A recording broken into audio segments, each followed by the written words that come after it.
Hola. Hola. Hola Julio, bienvenido. ¿Cómo están? Muchas gracias. Hola, Juli. Qué Estamos disertantes. ok, Ale. Son todos tuyos, Julio. No puedo creer, ¿en serio? No sabía nada.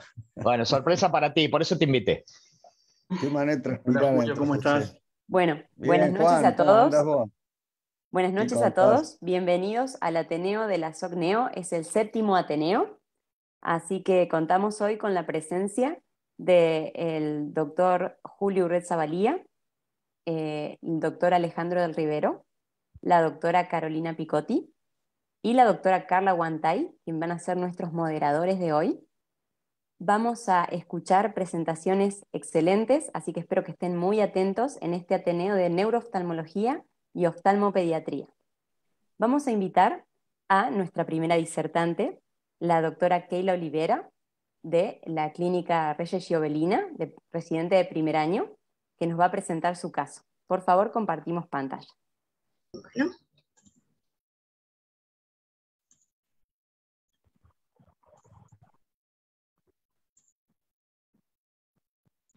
Bien, ¿ahí se ve bien? Perfecto. El caso que quiero compartirles hoy es el de una paciente femenina de 11 años de edad que consulta para acompañar a su madre para pedir una segunda opinión. Niega todo tipo de antecedentes patológicos y oftalmológicos de relevancia y presenta en la agudeza visual ojo derecho 20 de 20 y en ojo izquierdo cuenta dedos que no corrige. La biomicroscopía no tiene datos de interés, datos de relevancia, y en el fondo de ojo se observa en ojo derecho una excavación de 0,5 y sin otros datos de interés, y en ojo izquierdo una excavación de 0,8 asociada a una foseta grisácea en zona temporal de la papila con disminución del brillo macular. Debido a esto, se le solicita una retinografía y un OCT tanto de nervio óptico como macular. Bien. En la retinografía se muestra en zona temporal media de la papila una lesión oval grisácea de bordes definidos y se observa también una sobrelevación redonda y circunscripta sugerente de edema macular. En el OCT, en ojo izquierdo, muestra en corte papilar una depresión en el nervio óptico y en corte macular se aprecian imágenes hiporreflectivas en las capas retinales que se corresponden con desprendimiento neurosensorial. Debido tanto a la complejidad del caso como a la edad de la paciente, se decide seguimiento cada 3 meses con rejillas de Amsler y con OCT, y debido a desmejoría progresiva se plantea la posibilidad quirúrgica, se la deriva para cirugía.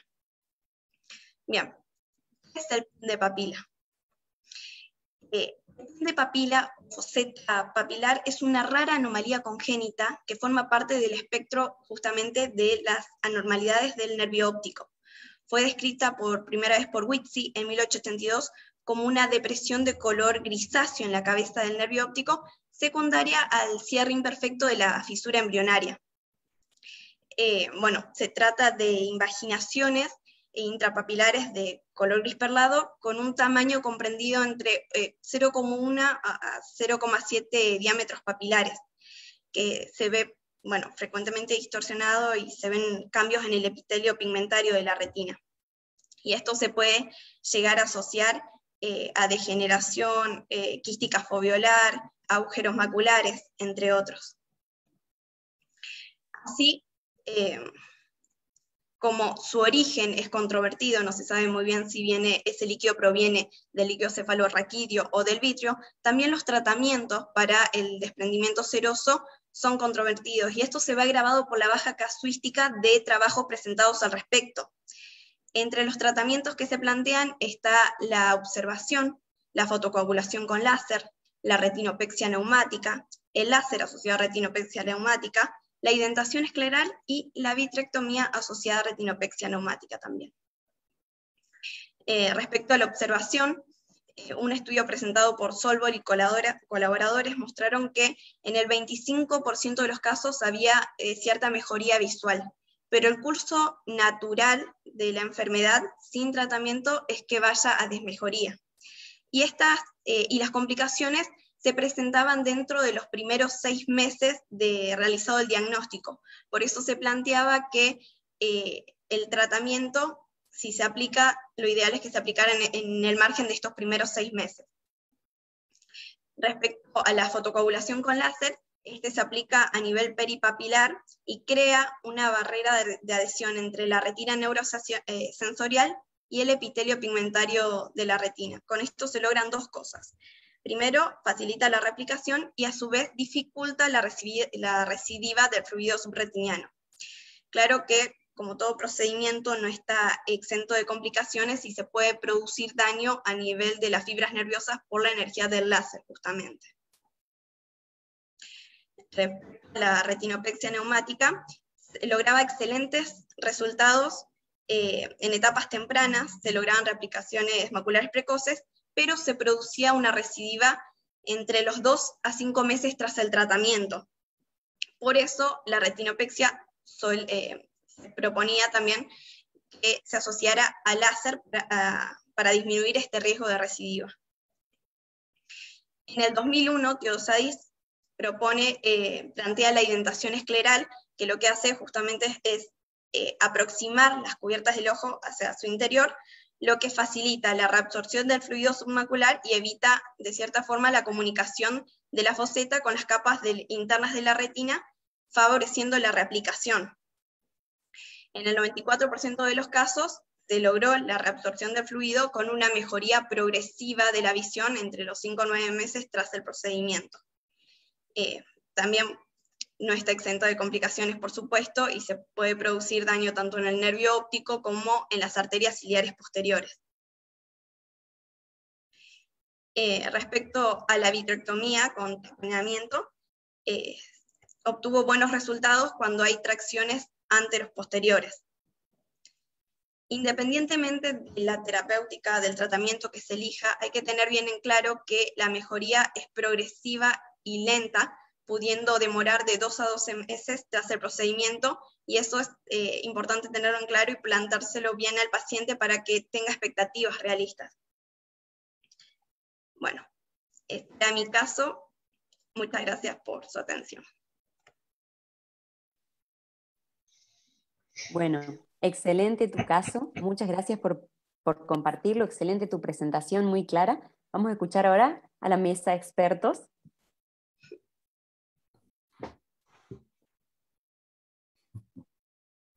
Expertos, a ver. Doctor, Usted es el experto. empiece. No aplico.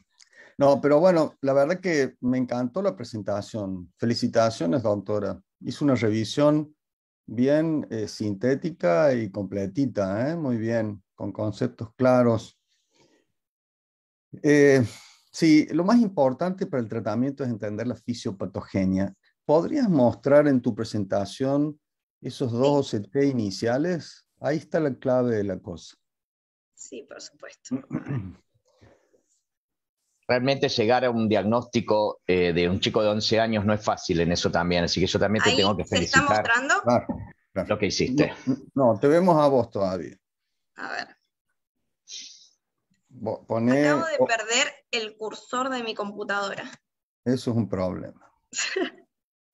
Nadie tiene ese PowerPoint tuyo tampoco que pueda. No, Pon escape, pero...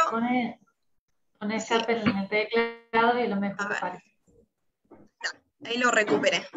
Bueno, mientras tanto yo quería comentar en relación ya al tratamiento, cuando una patología tiene múltiples tratamientos es que ninguno anda tan bien o que los casos no son idénticos. Y ese es uno de los problemas que tienen las series en donde se publican los resultados quirúrgicos en esta patología, porque es algo relativamente infrecuente. Entonces, en general, son grupos que tienen poquitos casos y después los suman a un total.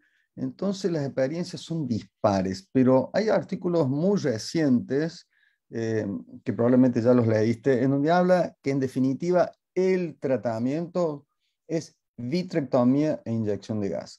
Lo que yo quería mostrar, ¿tenés tu cursor? Sí, lo recuperé.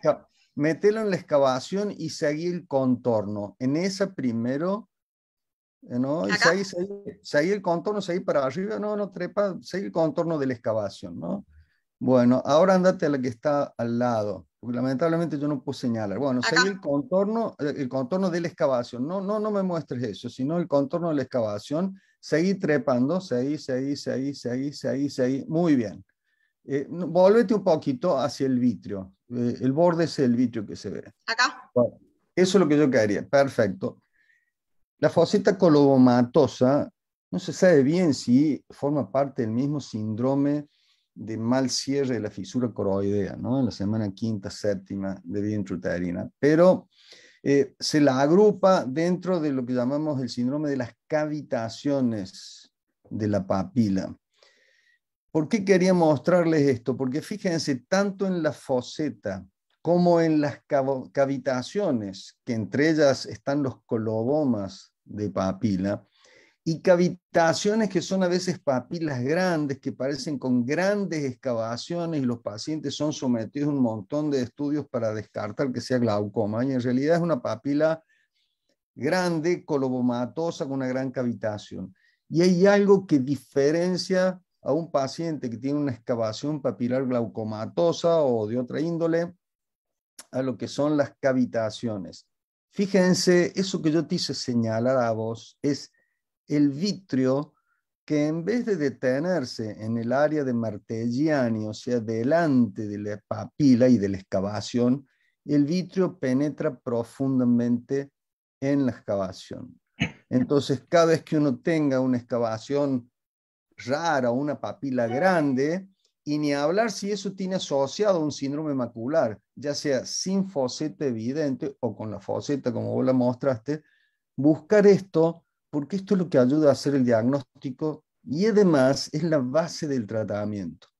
Porque pareciera ser que el vitrio se mueve y hay un juego entre la tracción del vitrio y la presión del líquido subaracnoideo, que va variando en función de la posición del individuo, si está acostado, si está erguido. Entonces eso hace de que vaya filtrando o generándose una brecha, primero en el espesor de la retina neurosensorial y después se abre una brecha hacia el espacio subretiniano, como ya pasó en tu paciente que ya tiene un desprendimiento de retina macular.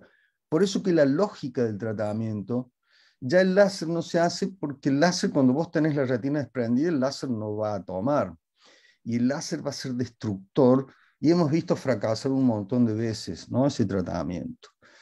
Y lo que se hace, y en forma sencilla, es la vitrectomía, delaminando bien la corteza vitreoposterior. No hace falta delaminar la membrana limitante interna, eso también ya ha sido estudiado, e inyección de gas y posicionamiento en posición prona durante unos días al paciente. No sabemos, no podemos decir que eso es exitoso en un 100% de los pacientes, pero es altamente eficaz ese tratamiento, ¿no? Entonces, bueno, eso quería básicamente comentar. Felicitaciones. Muchas gracias.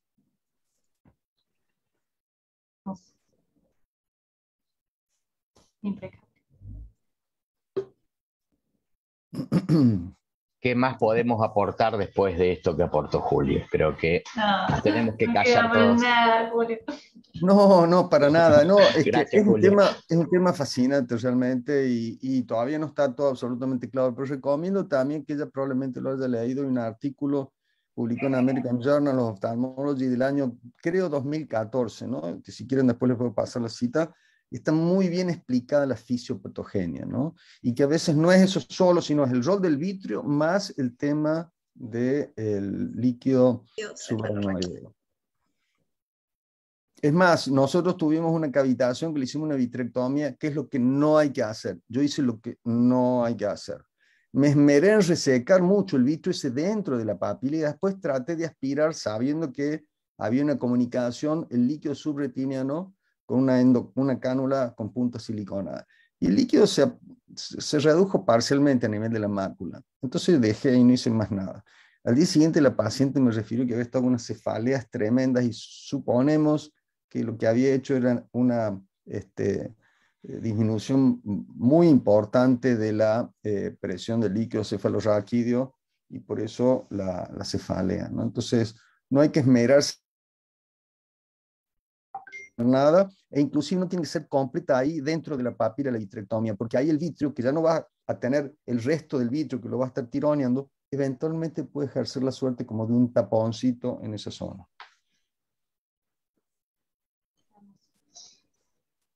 Eso era. Excelente. No sé si tienen algún otro comentario. Doctora Picotti, doctor de Rivera. No. Fantástico ese OCT, se ve bárbaro como es la fisiopatogenia. Eso hay Ahí que se ve buscarlo muy... siempre, ¿no? En las papilas raras, hacer que hagan varios cortes profundos y cortes radiados, no un solo cortecito, cortes radiados, porque a veces no se ven en todos los cortes cómo el vitrio se mete. Si el vitrio se mete, ya es una papila colobomatosa, ¿no? Como que se mete en la excavación, porque debería Claro, quedar ¿no? en el anillo. Exactamente, El debería ser el anillo. exactamente, o sea, a nivel prepapilar, lo que se llama el área de Martellani, que es la superficie de la papila. Vuelvo a repetir algo. A mí me parece que la OCT cambió el panorama absolutamente de los diagnósticos y tratamientos desde que lo tenemos. No solo en glaucoma, sino este tema de la retina, el tema de la mácula, el tema de trombosis, el tema de diabetes, en todo. Y los oftalmopediatras no estamos muy acostumbrados, ahora desde hace poco sí, a pedir de rutina el OCT, porque piensa que es un estudio que es complicado para el niño y no es tan complicado para el niño, ¿no? O sea que los que hacen OCT saben que lo pueden hacer perfectamente bien.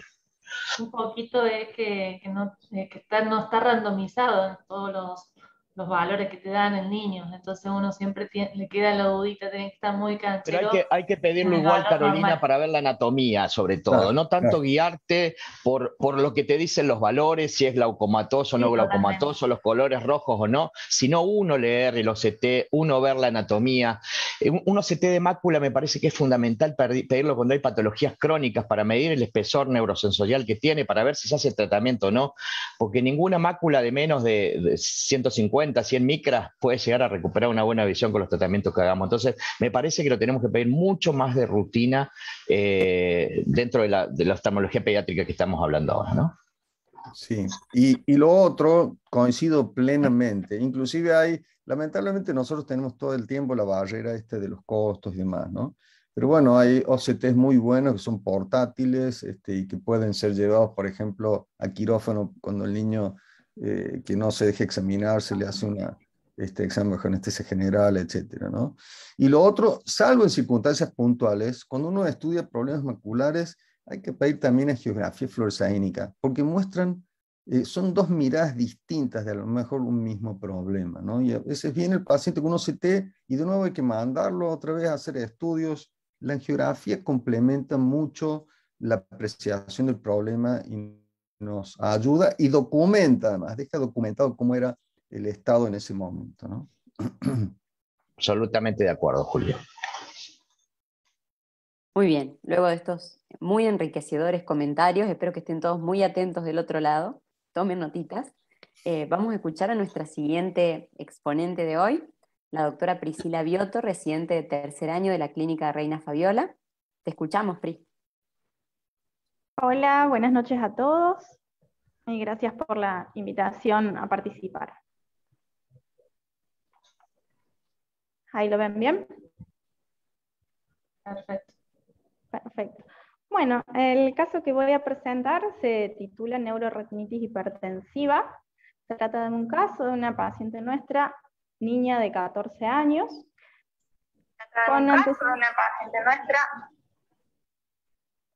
con antecedentes personales de hidronefrosis derecha, infecciones urinarias a repetición y sobrepeso. No presentaba antecedentes oftalmológicos de relevancia. La madre refería un control de rutina normal hacía un año antes.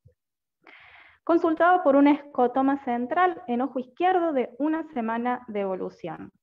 Al interrogatorio también refería cefaleas frontales de 14 días de evolución y había tenido un cuadro infeccioso febril de vías aéreas superiores 3 semanas antes, que había seguido con tratamiento sintomático. Al examen oftalmológico, el ojo derecho tenía una agudeza visual normal y el ojo izquierdo presentaba 3 décimas sin corrección y no mejorable.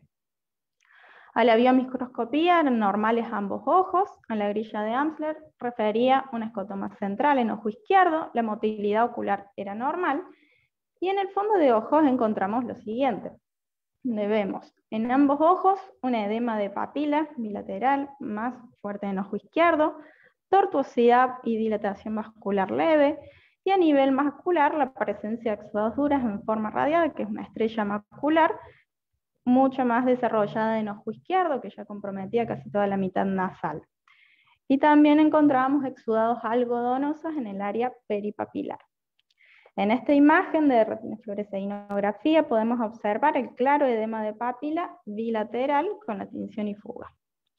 Y en estudios de OCT podemos observar a nivel macular en el área nasal la representación de estos exudados como imágenes hiperreflectivas a nivel de la capa plexiforme externa, y a nivel papilar, donde también se observan algunos exudados y podemos ver la sobreelevación de la papila.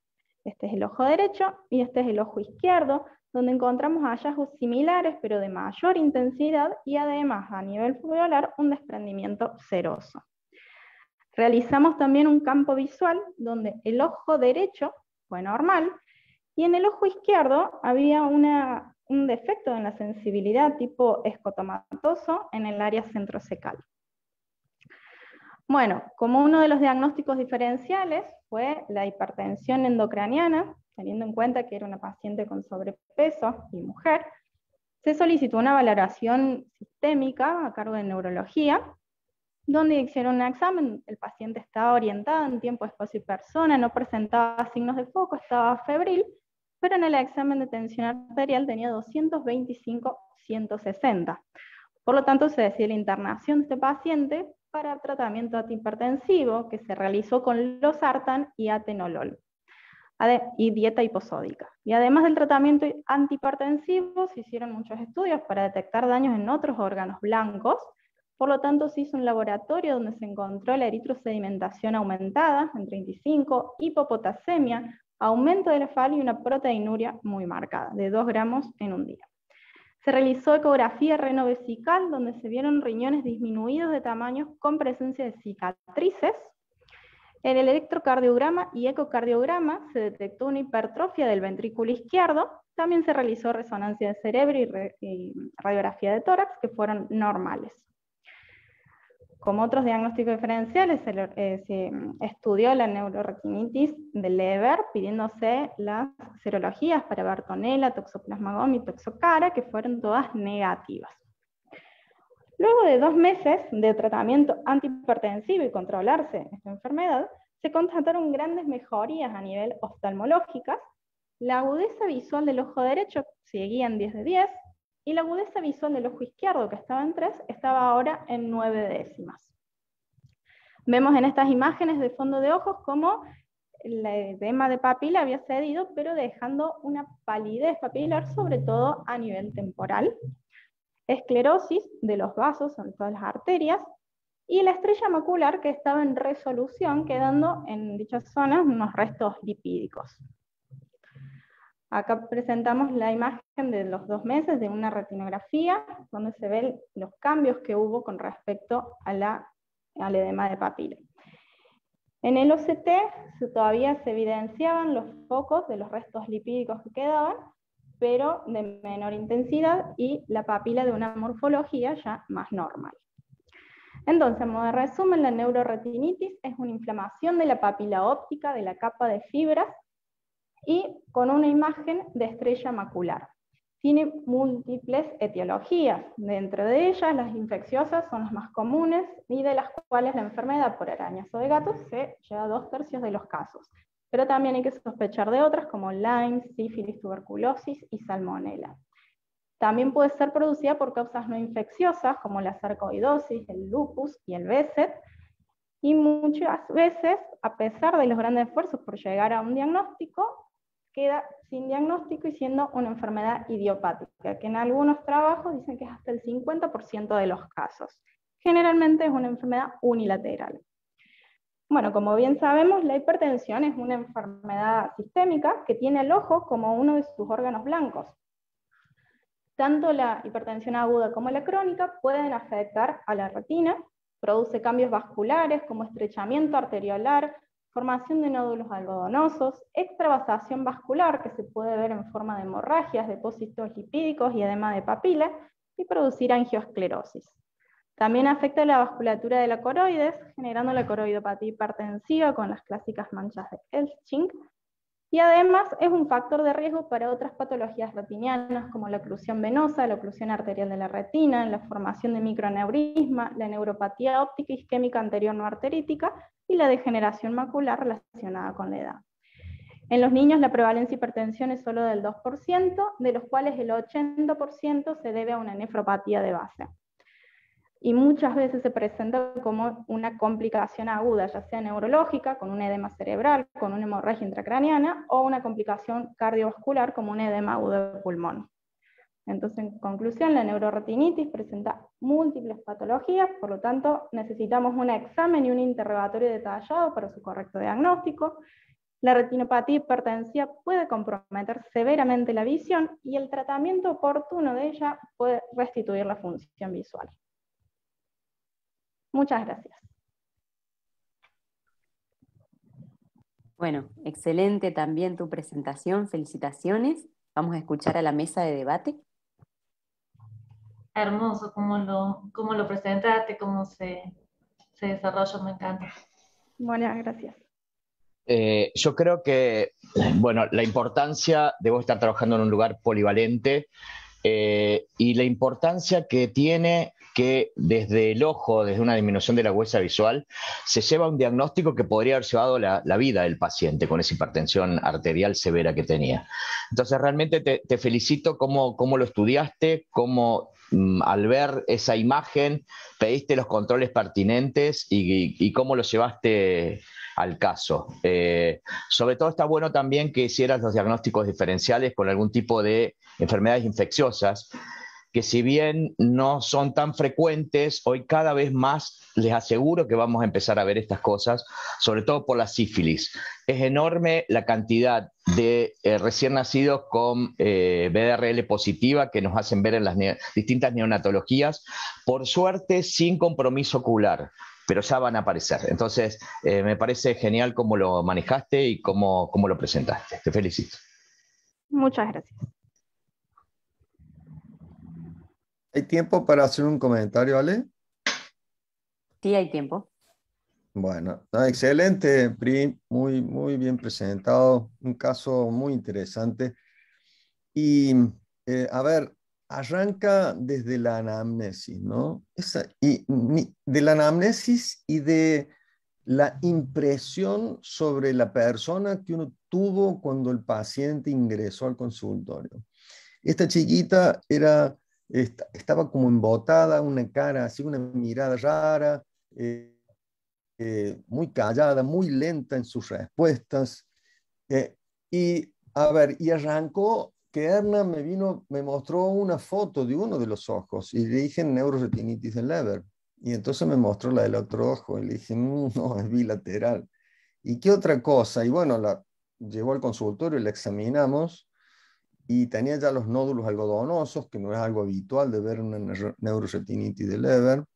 Tenía este comportamiento, o sea, había algo sistémico en la niña. Y después muestra, Pri, por favor, la angiografía, si podés.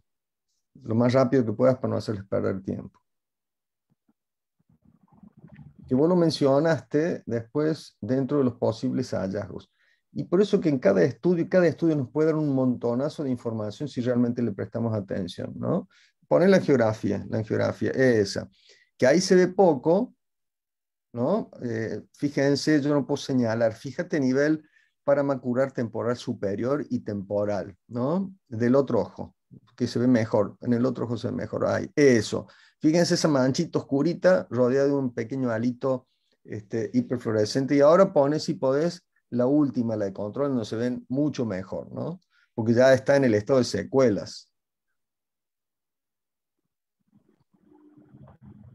Ahí está. Fíjense, allá hay múltiples. Esas son las manchas de Elschnig. Eso es coroidopatía hipertensiva. Son microoclusiones capilares, ¿no? Muy típicas de la hipertensión arterial. Entonces, esta chica tenía manifestaciones francas de encefalopatía hipertensiva y tenía retinopatía hipertensiva muy severa sin tener cruces arteriovenosos muy patológicos porque era un individuo joven, ¿no? No era una persona de hipertensión arterial de años. Entonces, por eso es que todavía no se veían cambios significativos. Entonces, por eso, todo debe arrancar en una buena anamnesis y prestarle atención a cada una de las cosas que vemos, ¿no? Y sí, como vos muy bien dijiste, Ale, significó para esta niña un antes y un después, a pesar de que la madre era muy particular y que no le caían bien todas las fichas, ¿no? Así que hace bastante que no la controlamos, la hemos controlado un par de años después o 3 años después, con buena visión y demás, pero bueno, la madre inclusive sabía del tema de estas incontinencias o reflujos que había tenido chica, infecciones urinarias, etcétera, y medio que la tenía descuidada a su hija, ¿no? Felicitaciones, Pri. Muchas gracias, Doc, por los comentarios. Caro, ¿querés que hacer algún otro comentario? Carly, vos. No, es como que lo bilateral siempre a uno le tiene que abrir otra alarmita. O sea, siempre nosotros en niños, obviamente que vamos a buscar lo infeccioso, pero después, cuando es bilateral, uno prende todas las otras antenas y empezás con toda la Claro, batería. le pedimos lo mismo, lo infeccioso, viste, Sí, por lo las vimos. dudas, ¿no? Perfecto. Pero Pero ya suerte que cuando no nos vino, perdieron tiempo. Suerte que no claro, perdieron cuando nos tiempo. vino con la valoración pediátrica y tenía esas expresiones, pobrecita, ¿no? Sí, a mí me pasó con adultos, de estar hostigándolos en el consultorio, preguntándoles, ¿tienes Claro. sífilis? ¿Tienes sífilis? Y no tenían la presión muy elevada. Pero por eso es importante tenerlo en cuenta, bilateral, hipertensión Claro, arterial. tal cual, tal cual. Muy Muy bien. interesante. Muchísimas gracias por los comentarios otra vez. Vamos ahora a escuchar nuestra tercera expositora de hoy. Tengo que decirlo, que bueno, es uno de los orgullos que tenemos a expresidente de la Clínica Reina Fabiola. Es la doctora Carla Guantay. La profesora Guantay. Actualmente está en Valladolid, en el Instituto IOBA. Está haciendo un fellow en neurooftalmología y rehabilitación visual en el Instituto Universitario de Oftalmología aplicada en la Universidad de Valladolid, España. Carla, te escuchamos. Ya has tomado una cervecita, Evangelio. Bueno, muchas gracias. En primer lugar, a la SUS por la invitación. Voy a compartir. ¡Qué honor, Carla! Hola, Doc. ¿Cómo Es la estás? emoción que es difícil de Un gusto contener. verlo.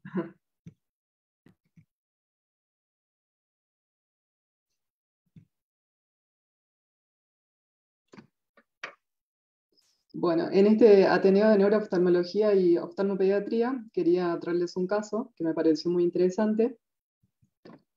Se trata de una paciente del sexo femenino de 15 años de edad que consulta por alteración de la visión bilateral y progresiva de un mes de evolución. No presentaba cefaleas. Presentación, me parece. A ver. Deberías ponerla en pantalla grande.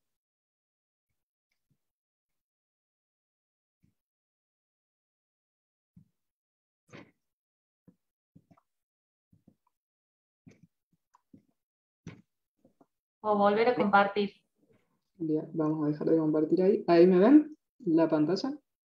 Vemos tu pantalla. La presentación tuya en la primera página, como si estuviéramos en el PowerPoint, digamos, pero sin compartir. Vamos a hacer.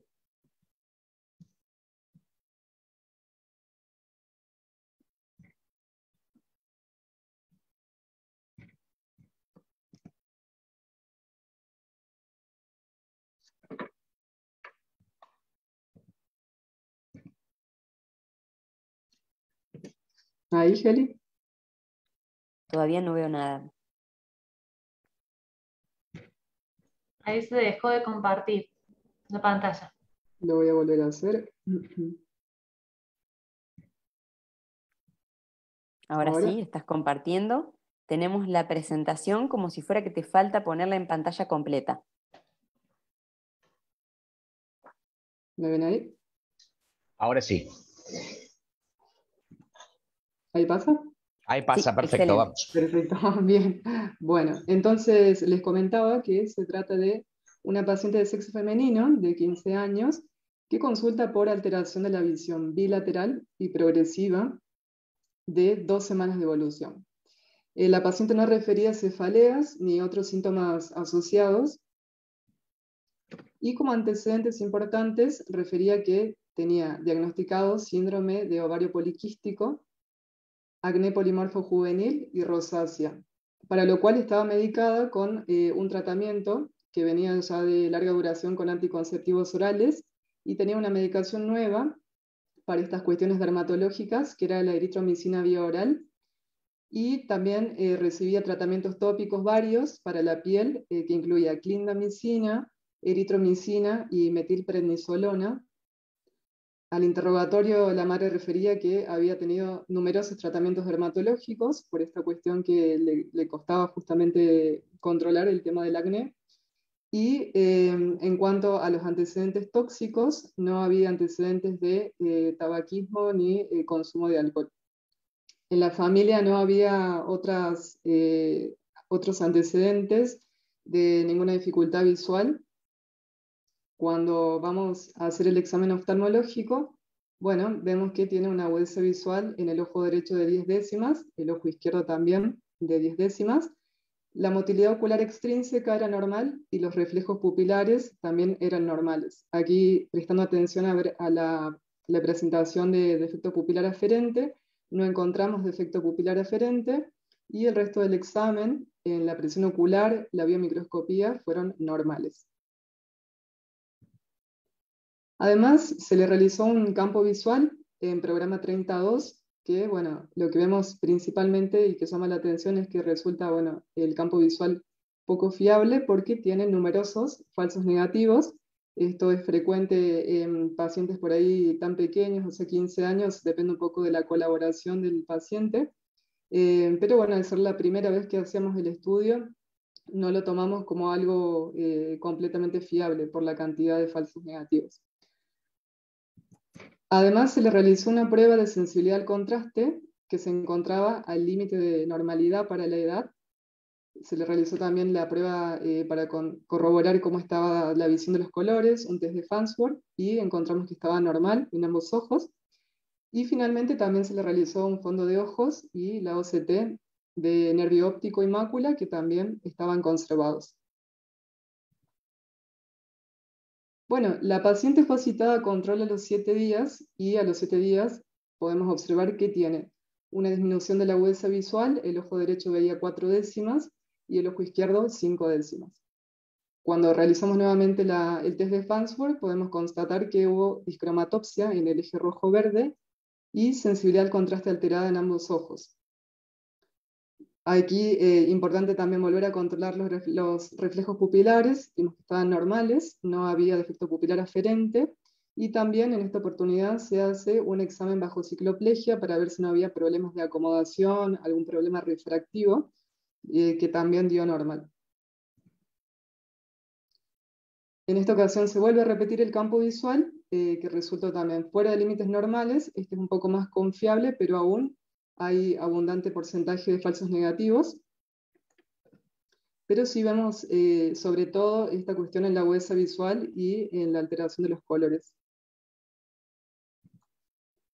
Cuando repetimos la prueba de la OCT, vemos que la capa de fibras continuaba normal, pero nos llamó la atención que existía un ligero engrosamiento en la capa de células ganglionares en la zona temporal de ambos ojos.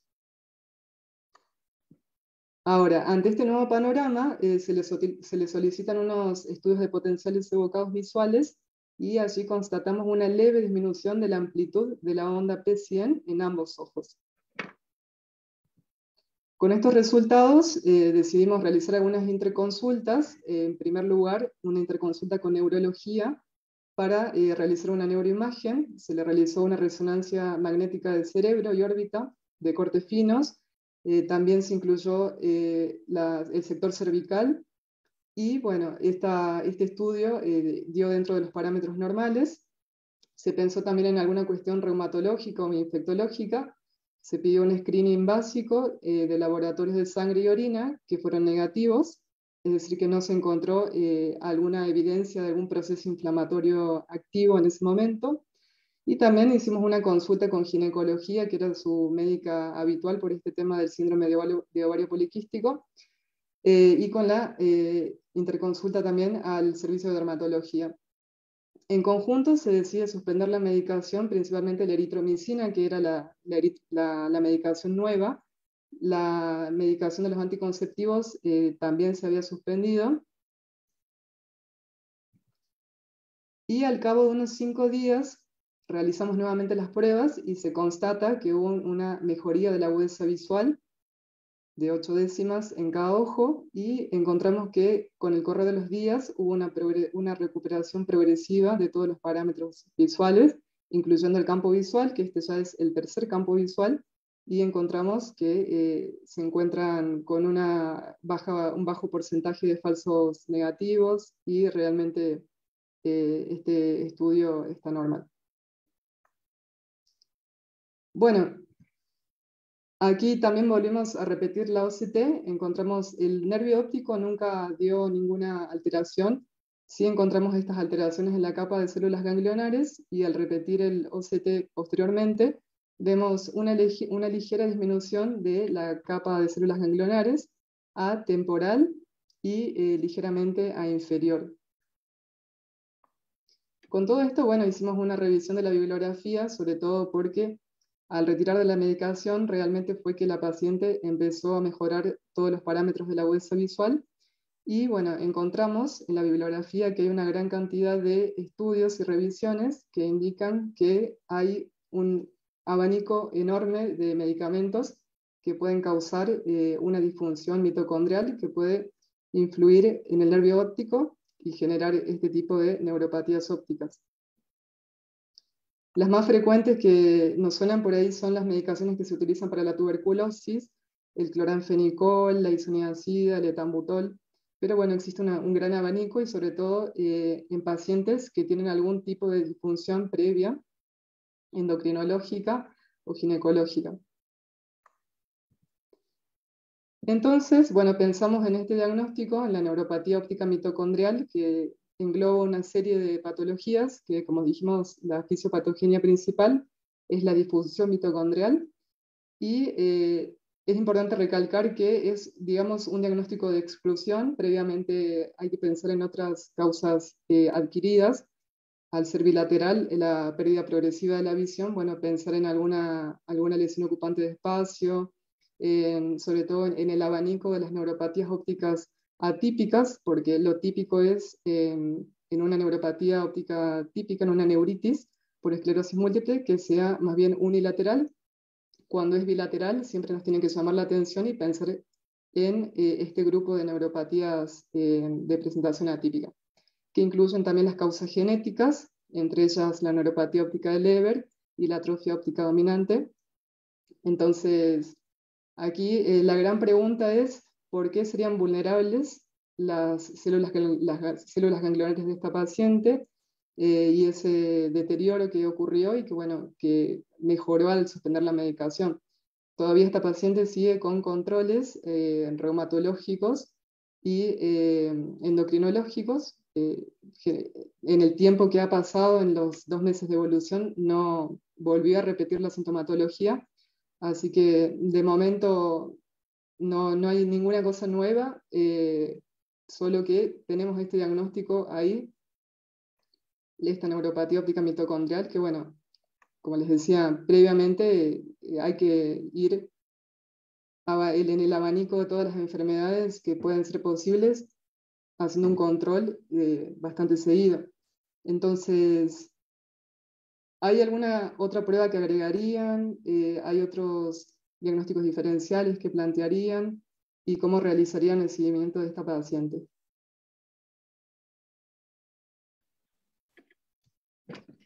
Bueno, se puso interesante, les hizo preguntas. Quiero escuchar. Carla, ¿puedo preguntarte algo? por tu experiencia, vos crees, por la cuestión de medicina basada en la evidencia, que sacaste la medicación y al sacar la medicación mejoró la paciente. ¿Vos crees por tu experiencia que fueron la medicación que se le dio ovárica o el tema del antibiótico para tratar la rosácea? Ciertamente es difícil, digamos, jugarse por una cosa o la otra, porque los dos, dentro de todo, digamos, los estudios que hay, realmente pueden ser las dos medicaciones. Lo que sí, la medicación anticonceptiva ya la tenía hace varios años, la tomaba hace tiempo, y lo nuevo fue la eritromicina. Bueno, también recalcar que tomaba muchas medicaciones, tenía muchas medicaciones tópicas, que realmente los otros antibióticos los descartamos, aunque están descritos también, porque era por la vía, porque eran tópicos dermatológicos. Entonces, principalmente puede que haya sido también la interacción de los medicamentos, pero bueno, también se ve que hay una base endocrinológica muy importante que influye. Así que, ¿Sabes por qué te lo pregunto? Porque ahora cada vez más estamos viendo tratamientos de acné rosácea en chicos ya adolescentes o enfermedad pluriorificial en chicos más pequeñitos con eritromicina por entre 1 y 3 meses de vida, con una excelente respuesta para todo lo que es chalación, orzuelos a repetición, enfermedad de los párpados, ¿no? Está siendo cada vez más frecuente el tratamiento. Por eso iba a la pregunta, a ver si vos creías que por una cuestión de lógica que vos decís, si es una nueva medicación, la eritromicina fue la causa en este caso, ¿no? La interacción con las otras drogas. Pero bueno, para tener cuidados con eso también, en poder repetir, si estamos haciendo eritromicina durante 3 meses, campos visuales seriados para ver que no se hayan modificado el nervio óptico, ¿no? Igual yo creo que es la combinación. Al ser mitocondrial es como que se agota del metabolismo, ¿no? O sea, entonces probablemente haya sido esa combinación de drogas, hacer eso tan y es posible que mitocondrial. haya sido así la combinación. En realidad, uno lo que, bueno, llama la atención eso, que realmente estuvimos buscando otras causas, porque, bueno, por un lado está en una edad que hacer el campo visual realmente hay niños que más pequeños lo pueden hacer y que son fiables, pero esta niña en particular le costaba un poco, además tiene una personalidad como, bueno, un poco retraída por este tema quizás del acné, de todas las cuestiones, digamos, dermatológicas, que también en una niña de 15 años, eh, en cuanto a su personalidad se veía, eso también que comentaba antes también el doctor Urretz, que hay que tenerlo presente, porque bueno, son pacientes que por ahí no colaboran demasiado, que hay que ver cómo se toma la medicación, si han tenido muchas medicaciones, cómo las administran. Así que fue un desafío, y bueno, todavía ya estamos estudiando porque hay otras causas que pueden surgir en el medio. Y algo bueno que también llamó la atención es que nunca tuvo ningún cambio a nivel del nervio óptico en sí, en el fondo de ojos ni en la OCT, solo en la capa de células ganglionares. Y solamente con 5 días de suspenderle eritro mejoró, o sea, fue Sí, bastante eso rápido la fue mejora. muy llamativo. En algún momento Eso también solamente. pensemos alguna cuestión refractiva, o sea, algún problema de acomodación, pero bueno, con el examen bajo cicloplegia uno puede descartar también esas situaciones. Aquí Bueno, también el tema al ser bilateral, bueno, el defecto pupilar aferente cuando la afección es bilateral no está presente por una cuestión de que se afectan los dos nervios, pero bueno, siempre evaluarlo. qué buen dato, ayuda. ¿Puedo decir algo? Sí, claro. Bueno, por un lado, un placer escucharte, Carla. Hasta te has españolizado, che, ya me da un poco rabia eso y celos. Lindísima tu presentación, muy interesante el caso.